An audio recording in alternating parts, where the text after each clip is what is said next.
લોકસભાની ચૂંટણીના પ્રચંડ પ્રચારની શરૂઆત થઈ ગઈ છે ત્યારે હવે નરેન્દ્ર મોદી પણ પ્રચાર માટે મેદાને ઉતર્યા છે। ઉત્તરાખંડના રુદ્રપુરમાં નરેન્દ્ર મોદીએ જનસંબોધિત કરી હતી, જ્યાં વડાપ્રધાન નરેન્દ્ર મોદીએ ઇન્ડિયા ગઠબંધન પર રાજકીય હુમલો કરતા જણાવ્યું હતું કે વિપક્ષ 10 વર્ષથી સત્તાથી બહાર છે અને આગ લગાડવાની વાત કરવા લાગ્યા છે।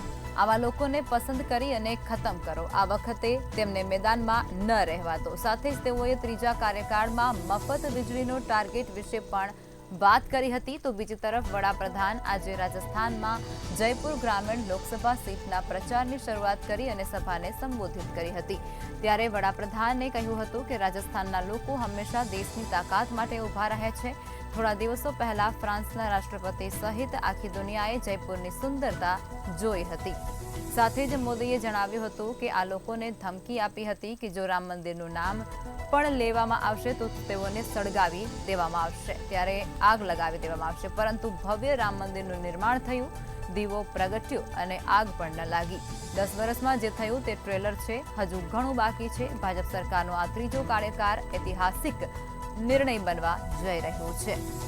તો હવે ચૂંટણી નજીક આવતાની સાથે જ તમામ નેતાઓ છે તે પ્રચારમાં લાગી ચૂક્યા છે, ત્યારે વડાપ્રધાન પોતે પણ હવે પ્રચારમાં લાગી ચૂક્યા છે। રેલીઓને તેઓ સંબોધિત કરી રહ્યા છે।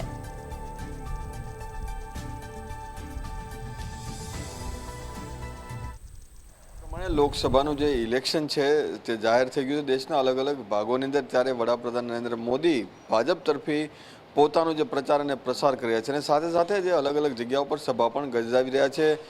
આજે વડાપ્રધાન નરેન્દ્ર મોદીએ 2 રાજ્યોની અંદર પોતાની જે સભા છે તે સંબોધન કરી હતી અને તેની અંદર લાખોની સંખ્યામાં જે લોકો છે તે આ સભાની અંદર જોડાયા હતા।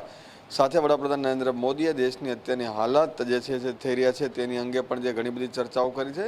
સૌથી મહત્વની વાત એ છે કે દેશની અંદર જે વિકાસ અને અર્થતંત્રની વાત જે છે તે તમામ જે સભાઓની અંદર વડાપ્રધાનની જે સભા છે તેની અંદર જોવા મળી હતી। સૌથી મહત્વની વાત કરીએ કે ઉત્તરાખંડની અંદર વડાપ્રધાન નરેન્દ્ર મોદીએ જ્યારે સભા સંબોધન કરી ત્યારે પણ ઉત્તરાખંડના જે વિકાસ જે છે, ધાર્મિક વિકાસ જે છે ખાસ કરીને, સાથે જ જે પ્રમાણે રોડ રસ્તા પણ દિવસે ને દિવસે ઉત્તરાખંડની અંદર સારી રીતે વિકસી રહ્યા છે। સાથે ઉત્તરાખંડનો જે વિકાસ જે છે, વિકાસને ધ્યાનમાં રાખીને જે લોકો છે તેઓ પણ જ્યારે ઉત્તરાખંડની અંદર વધારે પ્રવાસીઓ આવશે તેનો લાભ પણ જે સ્થાનિક રોજગારીને પણ મળવાનો છે। આ તમામ જે મુદ્દાઓ છે તેને ધ્યાનમાં રાખીને તેમણે પ્રચાર અને પ્રસાર કર્યો છે।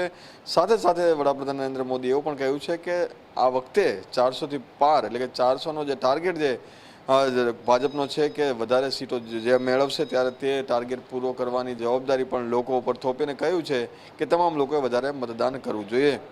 ઉત્તરાખંડ બાદ તેઓ રાજસ્થાન ગયા હતા। રાજસ્થાનની અંદર પણ તેમણે એક સભાને સંબોધન કર્યું હતું અને સભાની અંદર પણ રાજસ્થાનની અંદર જે પ્રમાણે દિવસે ને દિવસે જે વિકાસ વધ્યો છે અને સાથે જ આ વિકાસની અંદર રાજસ્થાનના જે લોકો જે છે જેમણે સારા એક લીડ સાથે વિધાનસભાની અંદર જે સરકાર બનાવવા માટેના જે પ્રયત્નો કર્યા હતા તેના પ્રયત્નોના વખાણ કર્યા હતા અને સાથે સાથે રાજસ્થાનની અંદર કોંગ્રેસ સરકાર ઉપર પ્રહાર વડાપ્રધાન નરેન્દ્ર મોદી કર્યા છે।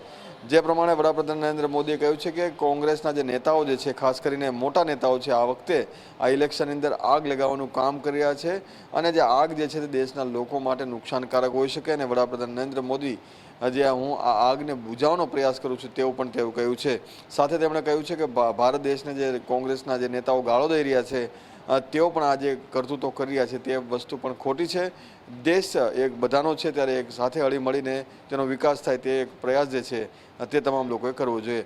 આ તમામ જે મુદ્દાઓ છે તે સાથે તેમણે કહ્યું છે કે હવે જે પરિણામ જ્યારે આવવાનું છે ત્યારે પરિણામ જે છે તે 400ને પાર હશે અને આ પરિણામ જે છે તે લોકો માટે અને ખાસ કરીને વિપક્ષના લોકો માટે એક આશાજનક જવાબ મળશે તેવું પણ તેમણે જણાવ્યું હતું।